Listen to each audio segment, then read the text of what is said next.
అట్లాగే రేవంత్ రెడ్డి కొన్నిసార్లు ఆయన ట్రై చేశాడు. గద్దర్ అవార్డులు ఇప్పటివరకు నంది అవార్డులు ఆపేస్తున్నారు బీఆర్ఎస్ ప్రభుత్వంలో. ఈయన వాటిని పునరుద్ధరించాలని ఆయనకి గద్దర్ అంటే చాలా ప్రేమ రేవంత్ రెడ్డికి. హ్మ్. అందువల్ల గద్దర్ పేరు మీద అవార్డులు ఇస్తాను, మళ్ళీ ఇద్దామని ఆయన ప్రకటన చేశాడు.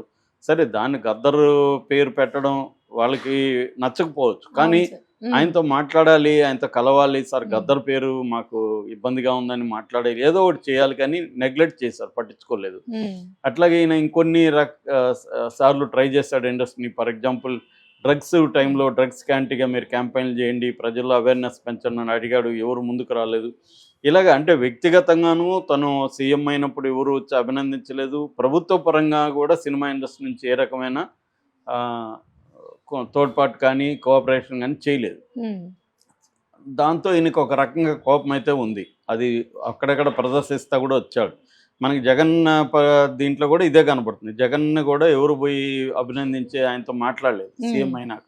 మామూలుగా చంద్రబాబుతో, ఇటు కేటీఆర్‌తో బాగుండేవాడు హ్మ్. ఇండస్ట్రీ. హ్మ్. కానీ ఇటు రేవంత్ రెడ్డితో గాని, అటు జగన్‌తో కూడా లేదు. అందుకే జగన్ కూడా వీళ్ళకి కొంత చిన్న షాక్ ట్రీట్‌మెంట్ ఇద్దామని ట్రై చేశాడు. వీళ్ళందరూ ప్రత్యేక ఫ్లైట్ ఏసుకొని ఎళ్లారు.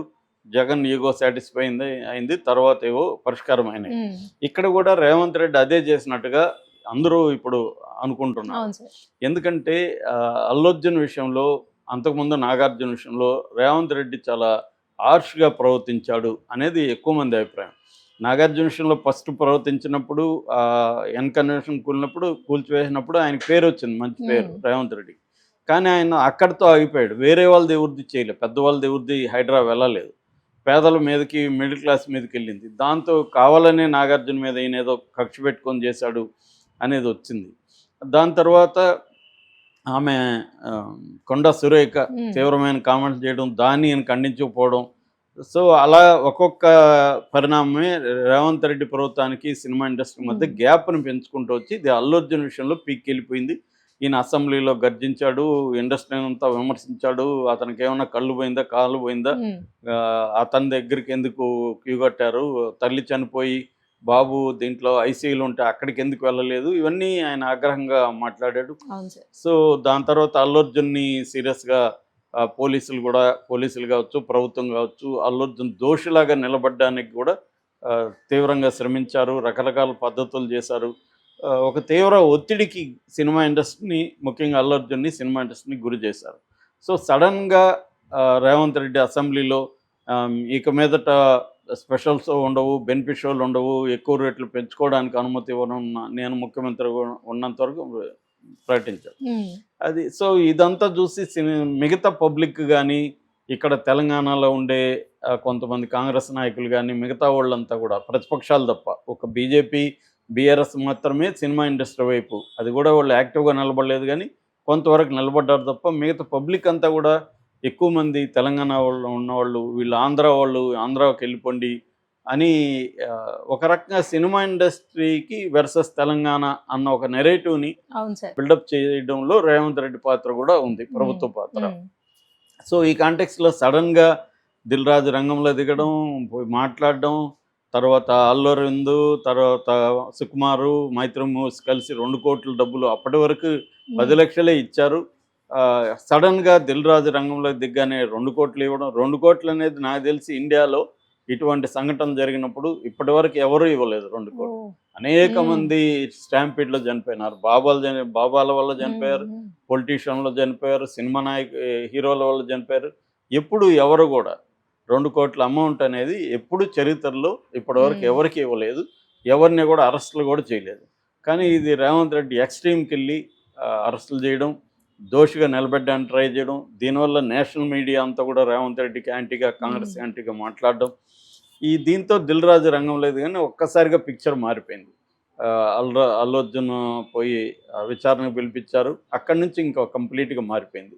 సో, 'దిల్ రాజు' రాగానే వీళ్ళు 2,00,00,000 పే హ్మ్. చేయడం, టీమ్ అంతా వెళ్లి ఆయన్ని కలవడం, అందరూ శాలువాలు కప్పడం, ఇంక్లూడింగ్ నాగార్జున. సో, ఇదంతా ఒక్కసారిగా జనాల్ని షాక్‌కి గురి చేసింది. ఏం అవును సార్. జరుగుతుంది? హ్మ్. కాంప్రమైజ్ అయిపోయాడా రేవంత్ హ్మ్. రెడ్డి? అంటే ఇన్ని రోజులు ఈయన చేసింది దీనికోసమా? హ్మ్. ఆయన కాళ్ళ దగ్గరికి ఇండస్ట్రీని రప్పించుకోవడం కోసమా? సడెన్‌గా పోనీ ఎందుకు కలిసారో ఇప్పటివరకు చెప్పలేదు అవును ఎవరు. సార్. ఎందుకు కలిసారు? మీ అజెండా ఏంటి? మీ సమస్యలు ఏమైనా లిస్ట్ ఉందా మీ దగ్గర? లిస్ట్ ఆయనకి చెప్పారా? ఆయన ఏమన్నాడు? అవేమీ లేవు.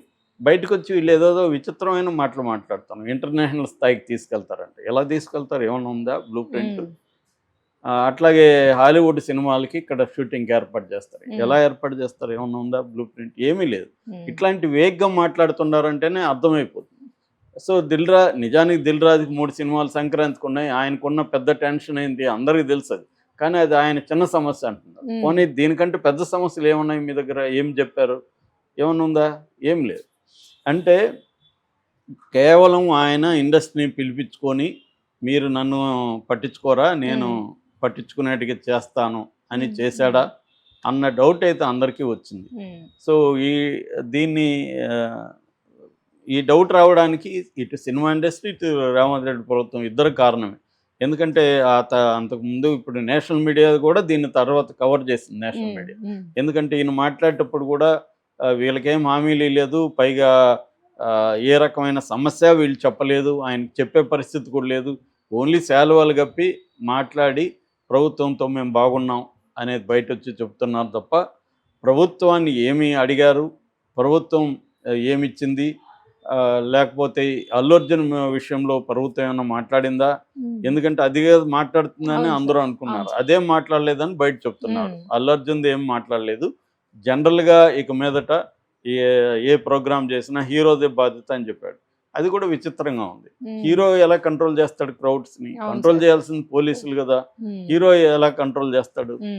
మళ్ళీ ఏమో బౌన్సర్లు పెట్టుకోవద్దు అంటున్నారు. హీరో కంట్రోల్ ఎలా చేస్తాడు? అట్లా అనుకుంటే మరి భారతదేశ వ్యాప్తంగా వేరే భాషలంతా ఎలా ఉంది? ఇక్కడ మాత్రమే ఎందుకు హీరో కంట్రోల్ చేయాలి? ఇట్లాంటి అనేక ప్రశ్నలు ఇవాళ వస్తున్నాయి. అంటే వీళ్ళకి ఒక రకమైన పొగరు ఉంటుంది సినిమా వాళ్ళకి. ముఖ్యమంత్రులు కూడా మేము కేర్ చేయమన్న పొగరు ఉంటుంది. ఆ పొగరుని దెబ్బతీయడానికే రేవంత్ రెడ్డి పనిచేశాడు అన్న అభిప్రాయం అయితే జనాల్లోకి బలంగా వెళ్ళింది.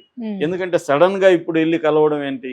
అక్కడే డౌట్ వస్తుంది కదా. ఇన్ని రోజులు 1 year అయితే ఎప్పుడు కలవనోళ్ళు ఈ సంఘటన జరిగి ఒక పక్క జరుగుతుంది, సడన్ కలవడం, సడన్గా ఇప్పుడు జరిగి 20 రోజుల పైన అయితే ఇప్పుడు వెళ్ళి 2 కోట్లు ఇప్పుడు ఇవ్వడం, సడన్గా పోయి ఆ ఫ్యామిలీని హాస్పిటల్లో కలవడం, ఇవంతా కూడా ఒక స్కీమ్ ప్రకారం జరుగుతుందా? రేవంత్ రెడ్డి ఎక్కడో ఏదో సెటిల్ అవ్వడానికి, అదే మామూలుగా అంటారు గుడ్డ కాలిన వాసన వస్తుందని, అంటే సమ్ ఫిషీ అంటారు.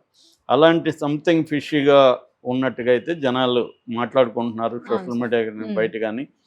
సో వీళ్ళు ఇండస్ట్రీ సాధించింది ఏం లేదు. కాకపోతే రేవంత్ రెడ్డిని వీళ్ళు పట్టించుకోలేదు కాబట్టి ఇన్ని రోజులు రేవంత్ రెడ్డిని పట్టించుకునేట్టుగా చేయడానికి రేవంత్ రెడ్డి ఇవన్నీ చేశాడు అన్న అభిప్రాయం అయితే జనంలోకి వెళ్ళింది. ప్రతిపక్షాలు కూడా బీఆర్ఎస్ కానీ బీజేపీ వాళ్ళు కూడా ఇదే మాట్లాడుతున్నారు.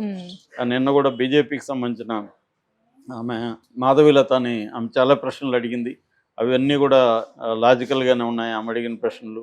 ఎందుకంటే ఎప్పుడు ఆయన ఒక నేరానికి ఒక తప్పుకి తేడా ఉంటుంది. అతను ఒక పొరపాటు చేసి ఉండొచ్చు కానీ నేరం చేయలేదు. సో అతన్ని నేరస్తుల్లాగా చూపించడానికి వీళ్ళు ట్రై చేశాడు. గతంలో అనేక సార్లు జరిగాయి కదా ఇట్లాంటి స్టాంపీడ్లు జరిగాయి.